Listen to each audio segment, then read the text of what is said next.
जितने भी टीचर साहिबान हैं सभी को मेरा नमस्कार।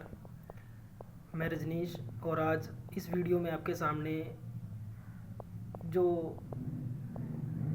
खुद मैंने चीज़ें देखी है अपनी टीचिंग लाइफ में वो डिस्कस करने जा रहा हूँ। उसमें से कुछ एक ऐसा पॉइंट है कि आगे आपको टीचिंग फील्ड में जाना चाहिए या नहीं जाना चाहिए, आप खुद समझदार हो।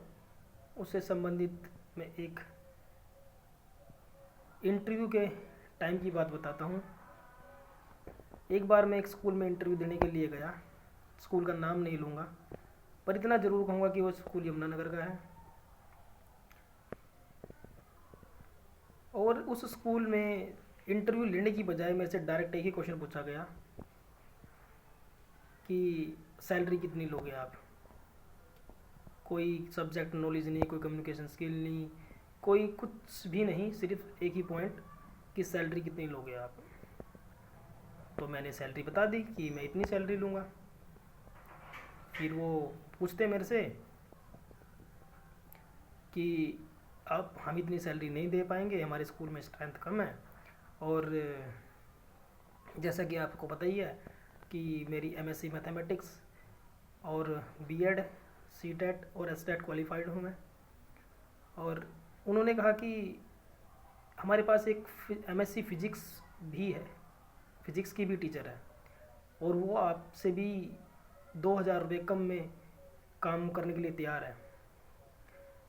फिर मैंने कहा सर ये आप बताइए कि अभी उसकी एमएससी फिजिक्स है, अभी उसे बीएड भी करना पड़ेगा, सीटेट एसटेट भी क्वालिफाई करना पड़ेगा, तब जाके वो एक इस पोस्ट के लिए एलिजिबल हो पाएगी। स्कूल की तो यही क्राइटेरिया होता है अकॉर्डिंग टू सीबीएसई नॉर्म्स। फिर मैनेजमेंट वाले क्या बात कहते हैं, हंस के भी मतलब हंसी आ जाएगी सब सुन के भी। वो कहते हैं कि अगर आपने ज़्यादा क्वालिफ़िकेशन प्राप्त कर ली है, यानी कि आपने बीएड भी कर लिया है, आपने सीटेट पास कर लिया है, स्टडी पास कर लिया है, तो ये तो हमारे लिए नुकसान है, हमारे लिए फ़ायदा थोड़ी है। क्योंकि इससे फिर हमें दो नुकसान है। एक तो आप गवर्नमेंट के लिए एलिजिबल हो जाओगे और गवर्नमेंट जॉब की तैयारी करोगे गवर्नमेंट टीचिंग के लिए, और दूसरा है कि आप सैलरी ज़्यादा मांगोगे, तो ये तो हमारे लिए एक नुकसान की बात है। तो मैंने कहा वाह रे मैनेजमेंट वालों, वाह स्कूल के जितने भी ओनर्स हैं, कमाल है तुम्हारी।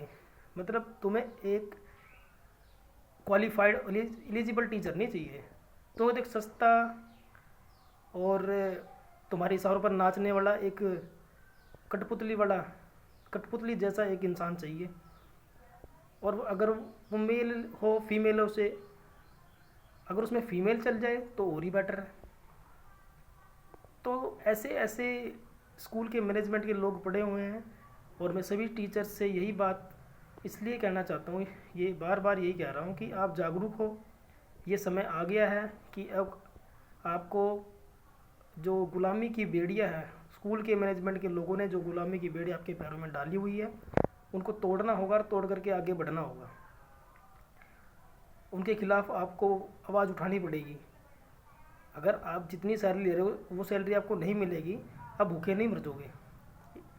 जो 35, 40, 45, 50 की एज में पहुंच गए हैं, वो भी बिल्कुल भी चुपचाप बैठे रहते हैं। तो मेरा यही आग्रह है सभी से कि आप अवेयर करें सभी को, और इस वीडियो को ज़्यादा से ज़्यादा शेयर करें, कमेंट करें, और अपने व्यूज़ बताइए जो भी आपने अपने टीचिंग फील्ड में ऐसे कोई भी इवेंट देखे हैं, कोई भी ऐसा समय आया है जिससे और लोग इंस्पायर हो सके। Thank you.